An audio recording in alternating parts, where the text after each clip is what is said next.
Thank you. I'm the guy with a name that's even harder than interoperability to actually pronounce. So how do we do this for the slides?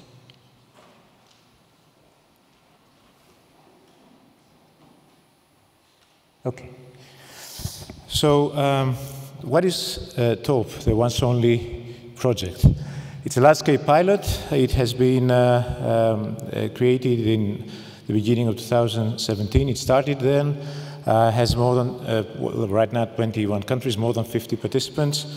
It's a large-scale pilot driven by member state participants, and it creates interoperability solution for cross-border data exchange. But what is this once-only principle, which was also in the Tallinn Declaration? It was mentioned this morning. Of course, there are many ways to look at it, so we had to choose one, and the one we chose is the one that's now enshrined in legislation as of last week. The Single Digital Gateway regulation is now in effect, and it is about collecting and storing data only once, meaning that there are these online procedures that support a variety of citizen and business mobility scenarios for which the citizen or the representative of the company will not have to provide to the foreign authority or to the authority in another country the data again, but that authority will need to fetch it directly from the sources in the home country. So that's what we're going for. And we always have then data exchange between those e-government applications in another country, which we call the data consumers, and the base registers or the authoritative data sources in the home country, which are the data providers.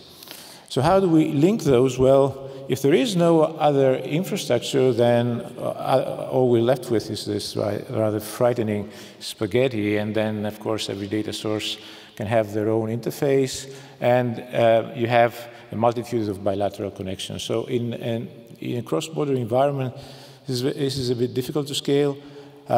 Some countries have started to have at least some national aggregators or meta-registries which hide some of the complexity, but still there are a lot of bilateral connections left.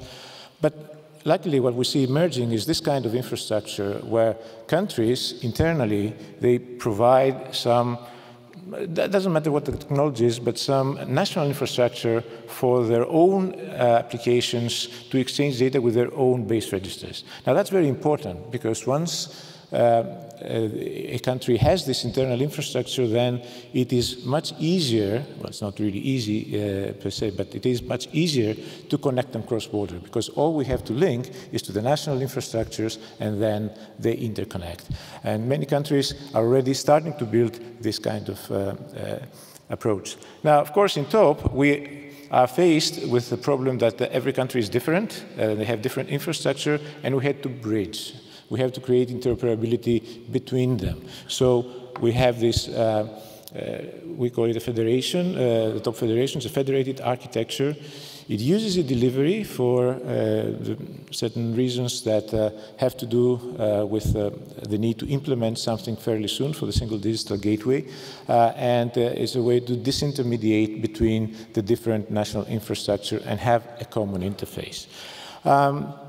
In doing that, of course, we use very much the self-building blocks, and we use also specifications that are provided by ISA. The cornerstone is EID, or the EIDAS network, is signature and e-delivery, and we actually use both, and we see how starting from an EIDAS authenticated session, then we can propagate the token through e-delivery and make sure that the data provider in the home country knows that there has been an authentication and then that the data can be provided. There we link to also many aspects of certain actions that ISA is doing on a sector level. For example, mandates and powers of representation. Because TOOP is working primarily in the pilots with company-related scenarios. It is always important and necessary to verify that a certain company representative has actually the capacity or is authorized to represent that country. So it would be great if we could get that information from the EIDAS network, and that is something on which we hope to use a model that the ISA is working on in the actions. When it comes then to accessing most of the other types of information, then we're relevant to other actions like access to base registers. That's also something that ISA does. And of course, we need to use semantics, and because we need to transform the data from the one country model to a common model, and then to the other country, because no two countries really understand the data in the same way. So what we have in e-procurement and the single procurement document, that's a domain that has had a long history of interoperability. The whole idea about digitizing the process of providing qualification evidences to a contracting authority in another country to encourage cross-border public purchasing started from the PEPL project about 10 years ago, and that was the virtual company dossier. That was the first concept, but and then the ISA² project really connected tendering systems together.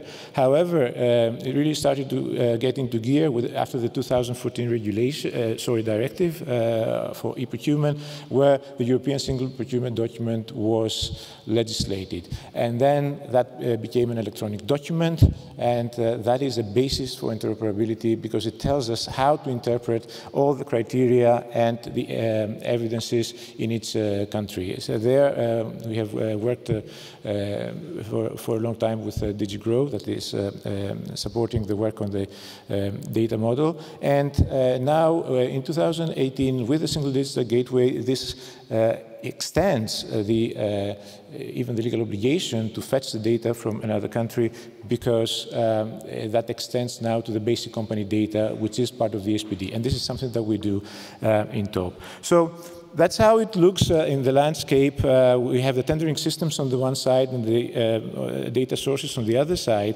And it's a bit complex because we have, of course, TOOP, but we also have BRIS. There are existing networks.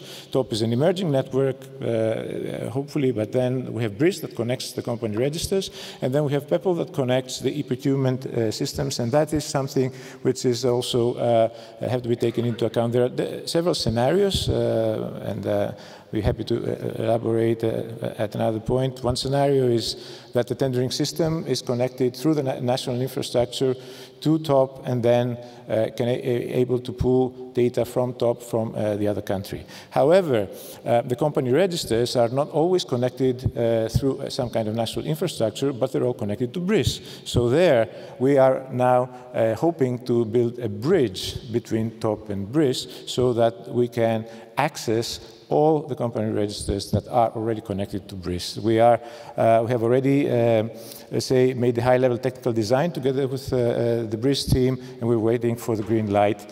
If anybody from Digit is listening, then we're interested very much in moving this forward. Another option is when the tendering systems are connected to PEPL, and Norway is doing that, for example. Other countries may follow. They're doing this on the left-hand side. They are connecting to the national sources, but they have to get data from another country, and then they need to connect to TOOP. And then, of course, in an even more complicated scenario, to access the company register of every country, then they really have to also connect through BRIS. Now, what this picture tells us is that although many people use e-delivery, and e-delivery is a building block, still there are different networks. And the reasons have to do with differences in requirements for different domains, but also for governance. So that also gives us a starting point to reflect on how the governance of e-delivery, or to be more generic, of cross-border data exchange across different domains can happen.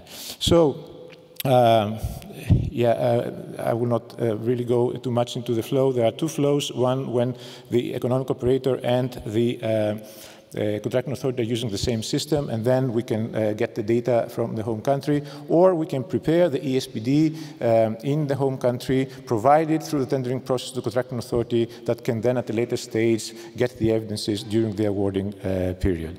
So we have already implemented this live between Greece and Sweden, and we're hoping other countries will come back. Some more work needs to be done on ESPD data model, and to work with the CERTIS and the top directories, some technical work there, and we hope that next year it will be implemented at least in Germany, Italy, Portugal, and also Norway.